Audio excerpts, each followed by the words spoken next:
Hello again. UKIP are holding their spring conference in Exeter this weekend. We can go there live. UKIP leader Nigel Farage is there. Good afternoon. You've been talking about your party being more than a vehicle for the protest vote today. Why do you believe that?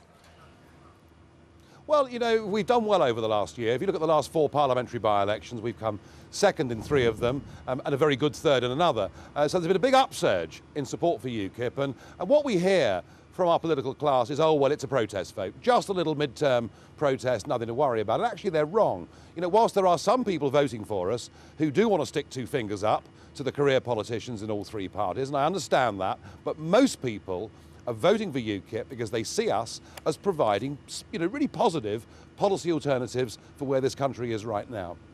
You still don't have an MP in Parliament, though.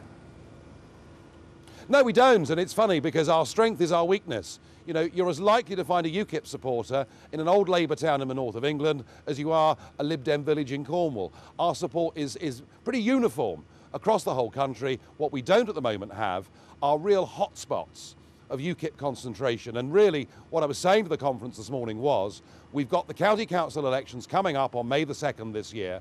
We need to make breakthroughs into those county council elections to build up those hotspots, because that's how the Lib Dems built up from a handful of MPs to 60 MPs. It was by doing well through local government elections and building on that success. And that is the next stage for this party.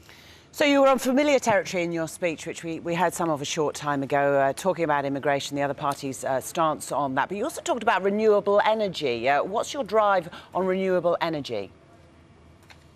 Well, I mean, here we are, having signed up in Brussels to a series of carbon emission targets and pledged that by 2020, over 20% of our electricity will come from renewable energy. And as a result of that, there's been a mad dash to build wind turbines on our landscapes and our seascapes. And the problem is, not only does it cost an absolute fortune by putting an extra 12% on everybody's electricity bill, no, the real problem is it doesn't work, because we can't store electricity, and when the wind doesn't blow, these things produce no electricity at all. And so we have to have conventional backup the whole time. There's not even a saving in terms of carbon dioxide emissions. It is one of the greatest follies that I've seen in this country, and yet the Lib Lab Con are all committed to it because it's the sort of politically correct thing to do, is to be seen to be green. But we must stop wasting billions of pounds of money, stop piling on the pressure on household bills, and scrap the project right now.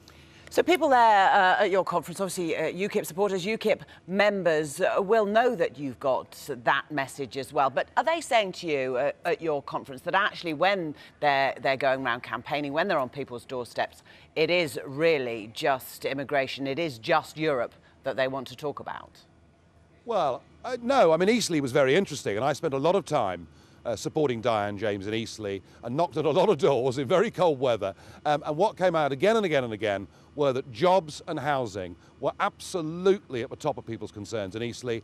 And of course, if you have a massive increase in the population of this country, with a potential, of course, another big migratory wave coming next year, when we open the doors completely to very poor countries like Bulgaria and Romania, that more people mean more people, I'm afraid, out of work because of the massive oversupply of the unskilled labour market and pressure on all the services, from GP surgeries to primary school places to the benefits system. And this is a very, very real concern. And I think that the Westminster elite just don't understand how genuinely upset and fearful millions of people in this country are.